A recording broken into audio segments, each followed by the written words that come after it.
السلام عليكم ورحمة الله وبركاته. ولا له يو ميلا جوكتان بوائد سلامي، عيدكم مبارك، تقبل الله منا ومنكم صالح الأعمال وكل عام وأنتم بخير. waxaan rabaa insha Allah su'aal soo noqnoqotay inaan ka jawaabno. Su'aashaas waa ciida sidee loo tukan doonaa maadaama oo guryaha la joogo.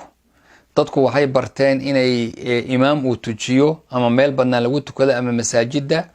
طبعا xil weyn de marka dadweynaha kama saareen qaabka loo tukanayo loo hogaaminayo salaadan imaamkaas hogaamin jiray, laakiin salaadani waa salaad u baahan kayfiye gaar ah iyo qaab loo tukaday leedahay. sideen marka uu tukana insha Allah taala salaadu muwaajiba mise waa sunne. طبعا culimada qaar waxay yiraahdeen waa sunne muakkada, qaarna waxay yiraahdeen waa waajib. marka la fiiriyo rasuulku dumarkii aan xitaa daahirkayn inuu yiri soo baxa, dumarkii aan xijaab haysanin inuu yiri kuwa kale xitaa hasiyaan dharka ka soo tobal caareystaan, gabdhihii aan la soo saari jirin la yiri banaanka loo soo bixiyo ha ka soo qayb galaan muslimiinta iyo ducadooda. almuhim marka qaabka loo tukanayo waxa weeye qofku markuu soo diyaar garoobo si sunna alla soo qabaysto dharkii quruxda badnaa ee lahayd soo xirato barfuun iyo wixii cadraa la marsado yaa kadibna laba ragcadood baa loo soo diyaar garoobaya.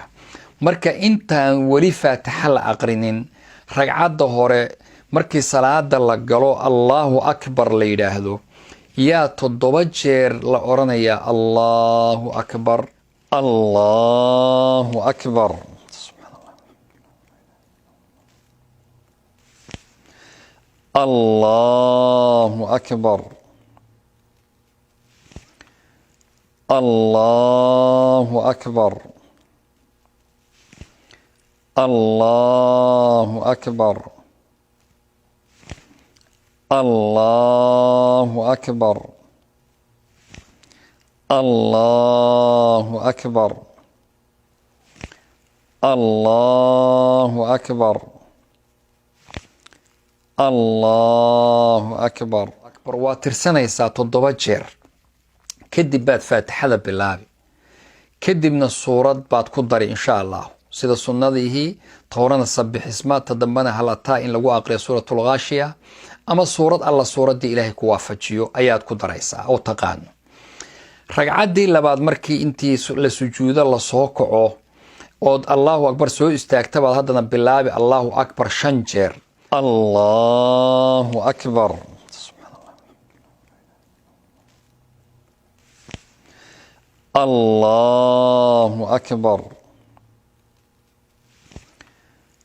Allahu akbar Allahu akbar الله أكبر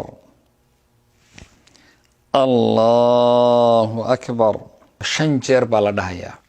kadib baad haddana faatixadii bilaabi, kadib baad suuradda taqaano ku dari, kadibna salaadii sidaasay ku dhammaan oo 2 ragcadood oo hal atixiyaad ku dhammaynaysaa.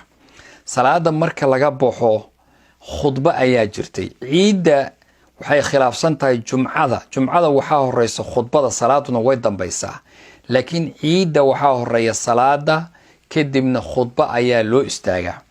khudbadu waajib ma aha, waxaana laga garanayaa rasuulku inuu yiri sallallahu alayhi wasallam qofkii rabaaye ha dhageysto, qofkii rabaana ha iska tago.